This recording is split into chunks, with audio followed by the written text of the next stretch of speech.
Coming up on this edition of ATV News. We have to take every single one of these threats with credibility and seriousness. We'll show you how an Instagram post had cops shutting down Logan High. Black Friday has changed and evolved over the years. We'll show you what retailers are doing to get you into a store this Black Friday. We'll show you a yummy way to support your USU veterans. Sun or more rain, I'll tell you the lifespan of this puddle in weather. They're giving away how much? I'll tell you how big of a stack you can make by just going to women's basketball games in sports.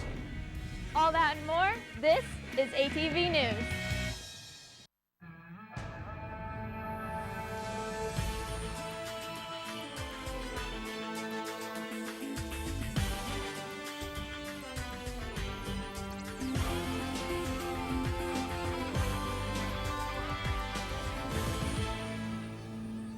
We received an email and a phone call that school would be starting late. They brought in police and bomb sniffing dogs to clear the area. Students and parents' schedules were held up yesterday at Logan High School after a bomb threat made them start classes 2 hours late. Welcome to ATV News. I'm Emma Fates. And I'm Dalton Rinshaw. Classes are back to normal schedule at Logan High School today after yesterday's bomb threat. Police say they know who made the threat, a Logan teen. Police haven't charged him yet. Police worked through the night into early morning yesterday, searching for anything suspicious, but say they found nothing. They say they learned about the threat from an Instagram post that directly threatened to bomb the high school. After talking to the juvenile who police say posted the threat, they say he said it was a joke. Police say they have to take these things seriously, and it puts a serious demand on their time. Other people could have genuinely needed help, but maybe we were tied up trying to take care of this because 1,500 students are going to be attending school at 10 o'clock in the morning. While police say the threat did turn out to be a false alarm, they left officers on campus throughout the day as a precaution. Logan High School administrators say they will have staff available to meet with students who may feel stressed or concerned about the threat. And in other news, the Utah Department of Health says Cache Valley has seen an increase in COVID cases, but not much change with vaccination numbers. Leah Krishoni joins us to give us an update. Thanks, guys. Let's take a look at our COVID cases across the state of Utah. There have been nearly 10,000 new cases in the state since last week. With more than 24,000 active hospitalizations, there have been more than 500,000 total. In the Bear River Health District, there have been 557 cases since last week, with nearly 1,500 active hospitalizations. There have been more than 31,000 total. And at USU, there have been 84 new cases since last week, with 135 active cases. There have been almost 4,000 total cases. And now let's take a look at the vaccination rates across the state. In our health district, 48.7% have been fully vaccinated, up only 0.1% from last week. 55.1% of Utahns have been fully vaccinated, up only 0.2% from last week. And even though the CDC approved the Pfizer vaccine for kids between ages 5 and 11 2 weeks ago, we won't see that affect total vaccinations for another month because Pfizer requires at least 2 vaccinations at least a month apart. For the next month, we should see a quicker increase in the amount of Utahns who received at least 1 dose, which sits at about 62%. And you're all updated on your COVID and vaccine numbers for the week. Now back to you guys at the desk. Thanks, Leah. The Utah legislature is in the second day of a special session where they will be voting on the redistricting maps approved Monday by the Legislative Redistricting Committee. None of the approved maps came from the recommendations given by the Utah Independent Redistricting Commission. This commission held hearings around Utah like this one in Logan and didn't use political data to draw their maps. Many Utahns say the legislature maps aren't as fair as the UIRC's. Instead of thinking about creating districts where voters have an opportunity to hold their elected officials accountable, instead they created districts where elected officials are protected and insulated from accountability. The biggest debate from Monday's public hearing came from the legislators' congressional map, where Salt Lake City is split 4 times. While some approved, a majority of people asked the legislator to consider any of the 3 recommendations given by the UIRC. But the Legislative Committee has approved all 4 of their maps, including the Congressional, State Senate, the State House, and State School Board maps. They still need to be voted on by the whole legislative and signed by the governor. A new study shows Utah ranks second highest in the nation for teen driver fatalities.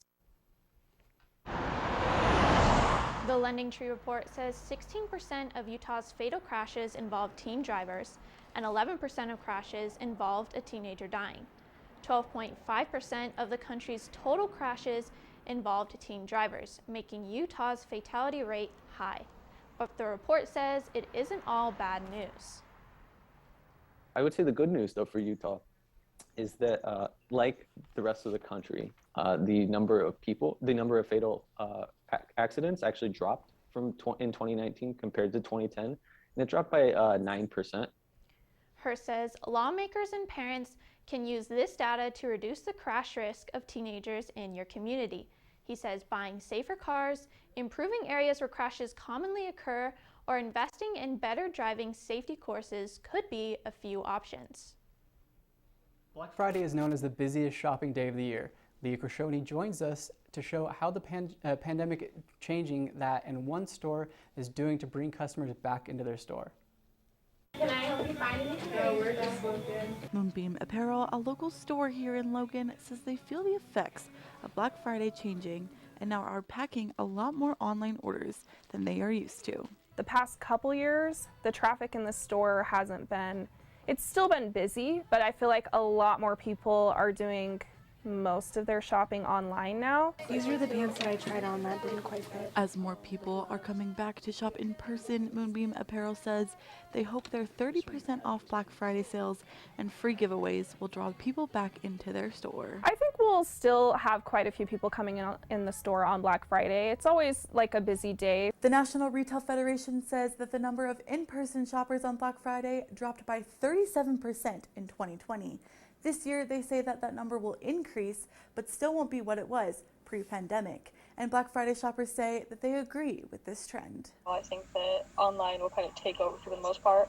I think you'll have main stores open like Walmart, but just with Amazon coming in and there's so many delivery services and things like that, I wouldn't be surprised if stores close for the most part and then you just do online. And I feel like the more Amazon grows, the more people will just do their shopping online. With Black Friday transitioning to online, are Black Friday shoppers still motivated to go? I personally am hoping that it goes back to like nighttime hours from like midnight to like 6 a.m. I do everything online, and when I went previously, it was usually my sister, but now she just does everything online herself, so never have a reason to go. Leah Krishoni, ATV News. BlackFriday.com surveyed over 1,000 consumers, and 77% of respondents said they will be in-store shopping this year. A local group is trying to reduce the stigma about marijuana. The Cash Team Coalition held an education summit at the fairgrounds. They invited agricultural experts and policymakers to share information like how well marijuana would grow here and the potential money it could bring in. It's been challenging to unravel the mess that's been made of this industry for the past 70 years. The organization says they are planning on hosting more summits and events to educate the public and break the stigma around hemp and cannabis. After the break, we'll show you the latest in sports and weather. Coming up.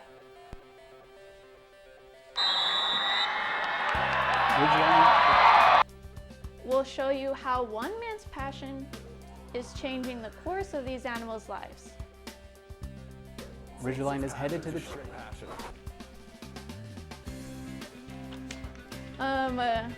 We'll show you how one man's passion is changing the course of these animals' lives. The current temperature. Coming up in weather, Yvonne Bass will have the 7-day forecast. The current temperature is 45 degrees.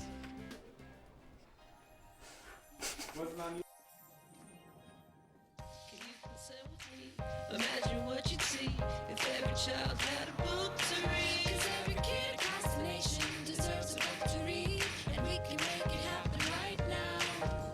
No, I don't know what you've been told, but kids with books learn so much more. So the mission is for us to get a book to each and every child. So let's join hands, book people unite. Unearth hidden passion. Come on, we'll have a good time. Bring seeds of inspiration to motivate some magic. To change the writing on the wall. Writing on the wall. Book can make a difference. One book can inspire a child. One book can be the first thing that helps to change a life. People unite. Read to a child today and spark a lifetime of ambition. I'm one unlucky guy. The chance of being involved in a robbery is 1 in 757.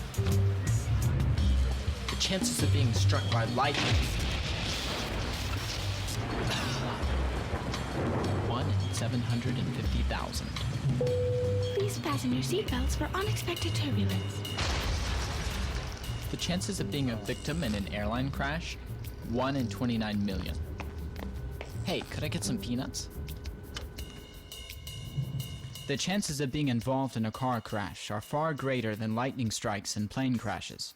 And if you are texting while driving, your risk of crash increases 23 times.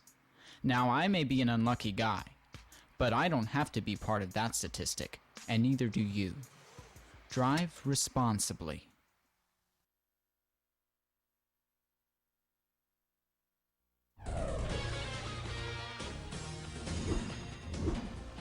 Welcome back. Some Utah State students and staff are following the situation in Afghanistan closely after the United States' withdrawal from the nation, but they're not doing it alone.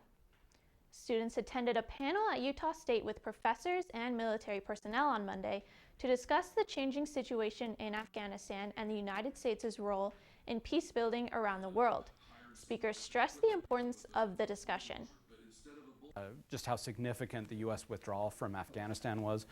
We wanted to have an event in which we considered that as such an important event and to, as a retrospective, to think about the last 20 years of the United States mission in Afghanistan. The panel encouraged students to have further discussions as the current situation continues to change. It's International Education Week, and Utah State International Student Council kicked it off with a new celebration. Karaoke in lots of languages, international food, and an awards ceremony were all at USU's first ever International Heroes Night. The festivities were followed by speeches from faculty members that the Student Council hopes will motivate current USU students. Are having a couple of faculty members around the country that got their doctorates here at Utah State, and they're coming to talk about their experiences and how their time at Utah State and being international students here really sort of launched them for the rest of their career. You can find more information about international student activities on our Facebook page.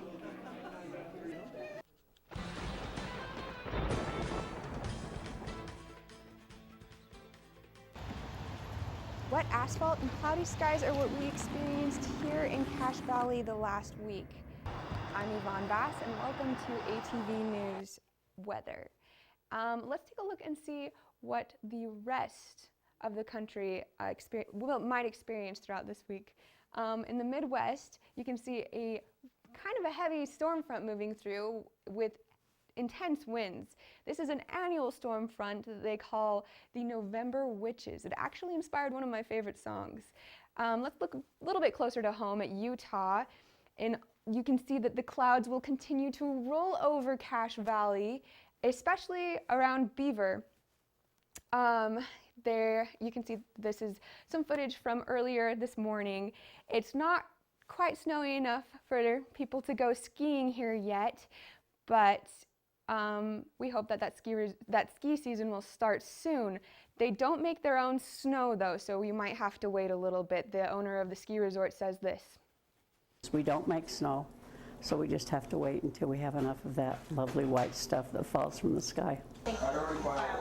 While waiting for the powder, the resort is staying busy with fixing up skis, helping the kids with their new gear, and setting up people with their passes.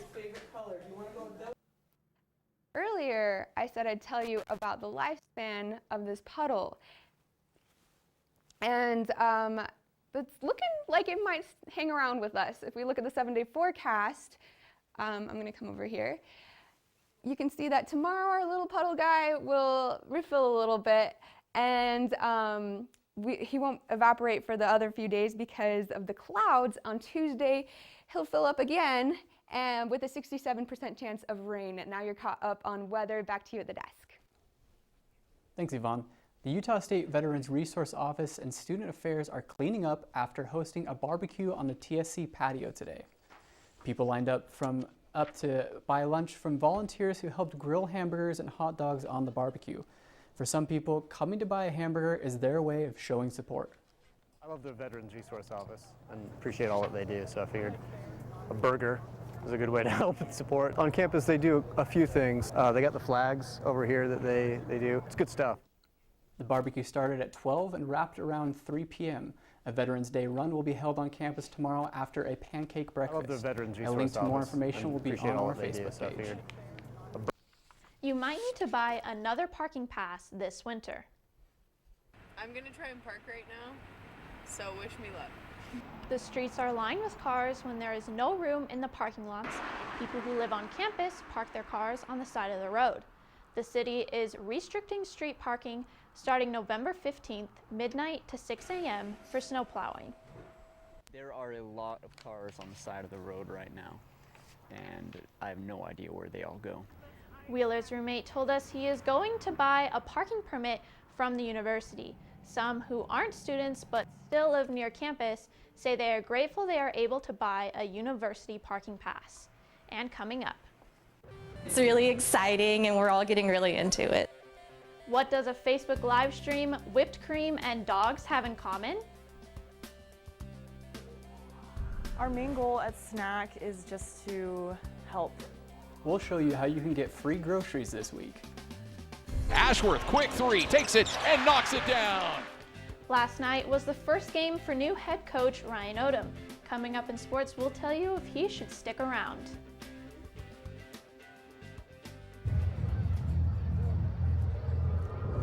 Looking for these? You drive buzzed. It could be one very expensive ride. First, you gotta make bail. Then pay me to get your car back. Your insurance premiums will go through the roof. And my legal fees just keep adding up. All told, it could end up costing you $10,000. Buzzed, busted, and broke. Because buzz driving is drunk driving. Live with a human for a while, and you get to know a few things. Like, I know she does strange tricks for no treats. But the one thing I will never, for the life of me, know is how she gets so tiny and inside that box. Natalie, how do you get so tiny? Don't look at me. Your hair's a bit frizzy today. Aww. You should pick that up. Every day, kids witness bullying. For you. They want to help, but don't know how. Teach your kids how to be more than a bystander. Visit stopbullying.gov.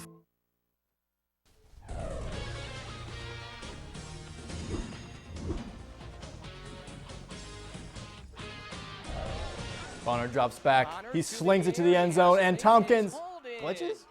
Wow, haven't seen anyone glitch like that since Vanellope von Schweetz and Wreck-It Ralph. But he can sky through the air.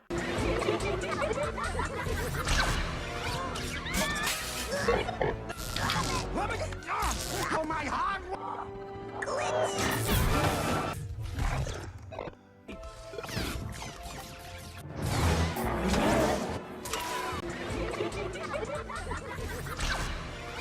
But turns out, our Aggies didn't need glitching superpowers last Saturday. It was an Aggie hoedown in Las Cruces with the Utah State Aggies against the in-conference opponents, New Mexico State Aggies. And for those of you confused about why so many schools keep the Aggie name but have different mascots, well, I don't know. But I do know that our Big Blue could kick New Mexico's Pistol Pete to the curb any day. But let's see if I'm right.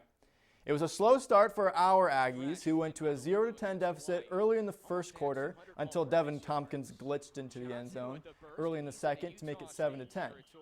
But let's take another look at those skills from Tompkins. Oh yeah, Yeah, with mobility like that, there's no question he's hitting the NFL next year. Watch out, Jordan Love. You're not going to be the only USU star out in the field next season. But anyway, the other Aggies were able to keep it close until the second half when USU scored 4 back-to-back-to-back-to-back unanswered touchdowns. Well, let's take another look at that 54-yard bomb to, you guessed it, Devin Tompkins in the third quarter. It's too easy. Us Aggies from Utah were too good and came out on top 35-13. The winner Aggies take on San Jose State next this Saturday in California. And speaking of Jordan Love, the former USU quarterback got his first career start for the Packers last Sunday with Aaron Rodgers out with COVID. Love and the Packers fell to the Chiefs, but not without Love's first career touchdown pass in the fourth quarter. The final score was 7-13. Women's soccer didn't have such luck though this week. They played in the Mountain West semifinals against the University of New Mexico Lobos, not the New Mexico State Aggies. We tied it up in the 89th minute with this sweet header from Cammie Warner. Take a look at that. The assist was from Kelsey Steed Kafusi. But these moves weren't enough to end up on top though. New Mexico got past De'Ara Walton in overtime to finish it off 1-2. Volleyball looked to top the Mountain West rankings this week, though, with 2 in-conference matchups against Air Force and New Mexico, both at home. It was a close match against the 6-17 Falcons, going 4 sets. Luckily for the Aggies, Corinne Larson showed up. She recorded 7 kills and 6 blocks. Nothing got past her, as you can see with that block. Air Force flew back home, losing 1-3. Bye-bye. But the Aggies were back on Saturday looking to get some revenge for our soccer team against the Lobos, and the odds were not in New Mexico's favor. Nothing was going their way. Even the bench got in the way, as you can see here. At one point, they tried getting the crowd to help, as you can see there, but that didn't really work out either. Although with a kill like that from Tatum Stahl, I would be looking for extra help too. In the end, they got some revenge for their soccer sisters, sweeping the Lobos 3-0. They didn't get the top spot in the Mountain West, but they're only 1 game behind Colorado. They'll also take on San Jose State next in California. Yesterday was Ryan Odom's first regular season game coaching USU men's basketball. UC Davis visited the Spectrum and fought hard, outscoring USU in the first half by 5 points. But our boys fought back. Here's a two-handed dunk from Bean, who's been enjoying his new Taco Time partnership. They outscored the Mustangs in the second half, but it wasn't enough. There's that dunk. They lost 69-72. It's too early to say if the loss was Odom's fault or not, but there definitely was a lack of aggressiveness and a lack of shots from the paint from our boys. But next, they'll head to the U.S. Naval Academy in Annapolis on Friday to play Richmond. We'll give Odom another shot. Women's basketball played their first game yesterday too, and they had some pretty excited new fans. Students who came to the game and swiped their ID card at the gate before the second quarter, and then when they left after the fourth quarter, are entered in to win $5,000. Yes, that's with 3 zeros. Whichever student attends the most games will win the money. And the team gave students another reason to come back to the games. The Aggies and Westminster Griffins kept it close throughout the game, changing leads 10 times. But we came away with it 83-78. And as you could see in those highlights though, not a lot of fans. So if you want $5,000, maybe consider becoming a women's basketball fan. Ridgeline High School played in the semifinals of the state 4A football playoffs. With home field advantage, the 2nd seed Ridgeline Riverhawks took on the 6th seed Crimson Cliffs Mustangs. Senior quarterback Caden Cox threw for 277 yards, and in save-on-Scarver fashion, junior Jackson Olson had a 95-yard kickoff return all the way to the house. Ridgeline won 49-34, and they will go to the state championships against Dixie High School on Friday, playing at Rice Eccles Stadium in Salt Lake. Now you're all caught up on your sports. Back to you guys at the desk. Thanks, Will. They say dogs are a man's best friend, and for some people, that friendship can inspire passion. Fatalities is live on the quad to show us how one man is turning his passion into a multi-million-dollar movement. Thanks, Dalton. That's right, this is Gertie. Now, Gertie has a home, but the animals at the Cache Humane Society are still waiting for their chance to be adopted. Last Wednesday, though, they got one step closer to that dream. Utah was the 40th state to get a visit from Jordan's Way, a nonprofit organization that's on a 50-state tour visiting different shelters to help those shelters raise money and get those animals adopted. After the founder's own rescue dog, Jordan, passed away, the inspiration for Jordan's Way began. These puppy dog eyes are sad behind the chain link fences. Animals sit in their cages, but on Wednesday, they got a step closer to getting a home. Jordan's Way and their 50-state tour spent Wednesday morning at the Cache Humane Society. The organization works to raise money for shelters and help animals get adopted. You guys can do it. Let's push it. Interactive Facebook live streams bring viewers into the shelters. I do these 4-hour fundraisers twice a day for like 8-9 days straight when I come out to these trips. So for me, it's not the monster drinks, it's not the coffee, it's passion. It's just straight passion. For $5 and up, Chris will get the staff to do sit-ups, give a dog a puppuccino, and take a pie to the face. It's a really awesome, interesting opportunity. We don't do these types of fundraisers where we're on Facebook and doing all these weird, goofy challenges. So it's a really unique way for us to raise some money. The new and fun challenges reflect the attitude of workers here. People say oh, I'm so sorry that you work at such a sad place, but I think it's just really awesome to take these homeless kittens that were just out on the street and be able to find them good homes. I look at it in a really positive, helpful way. Oh, it's a lot of work. I think it's the people at the shelters. I always like to highlight the people, the animals, obviously, but there's so many dynamics to it. We're doing such big things for small communities. The Humane Society says no matter the size of your donation, being able to raise even just $10 to help go towards those maintenance funds is awesome. It helps us be able to help those animals that need it a lot. Just like the puppies in the story, Gertie's been such a good girl, so we've got a puppuccino for her too. The Humane Society says they were able to raise over $2,500 during their fundraiser. They say they're grateful for all of the donations. You can track the rest of the 50-state tour from the link on our Facebook page. Reporting live from the quad, Gertie and Faititi Tuileta, ATV News. Thanks, Faititi.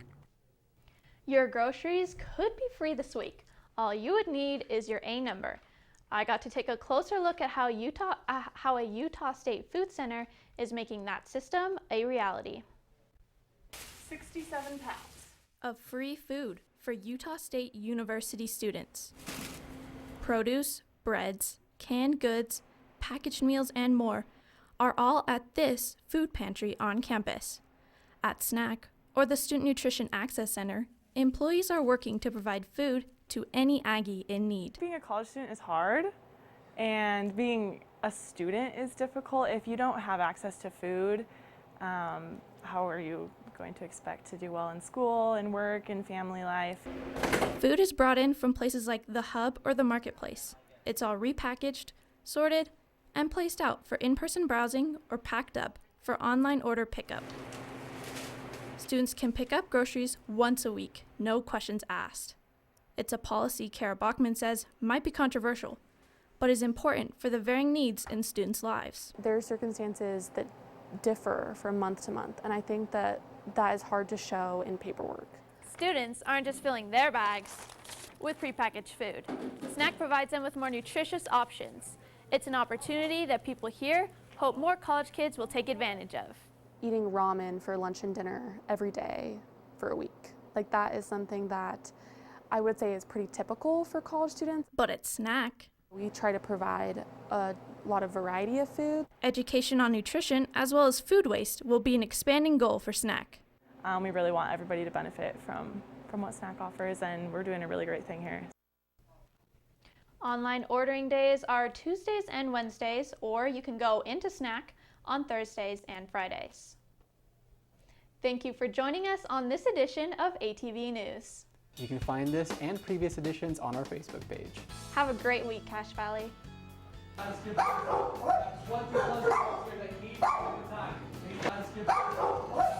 Two for one. This is 2 for 1. Whoever made that donation, thank you so much.